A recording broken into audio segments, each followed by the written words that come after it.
নমস্কার বন্ধুরা, আজ আমি হোম ডেলিভারি মেনুতে রান্না করেছি। দেখুন বন্ধুরা, ভাত, আলু সেদ্ধ, এটা ঘি কাঁচা লঙ্কা দিয়ে আলু সেদ্ধটা মেখেছি, আর কাঁচা মুগ ডাল রান্না করেছি।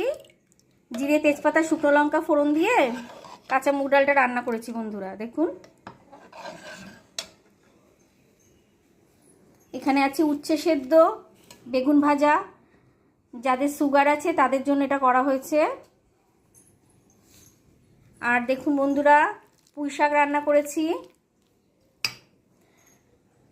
আমার তো ভীষণ ভালো লাগে পুঁই শাক খেতে। কারা কারা ভালোবাসেন পুঁই শাক কমেন্ট করে জানাবেন। আর বন্ধুরা দেখুন, সর্ষে আর পোস্ত দিয়ে পাবদা মাছ রান্না করেছি। আজ আমার হোম ডেলিভারির মেনুতে এই রান্নাগুলোই ছিল। আপনাদের মেনুগুলো যদি ভালো লেগে থাকে, রান্নাটাই যদি ভালো লেগে থাকে, তাহলে কমেন্ট করে জানাবেন, সাবস্ক্রাইব করবেন, লাইক করবেন, শেয়ার করবেন। ভালো থাকবেন, সুস্থ থাকবেন। ধন্যবাদ।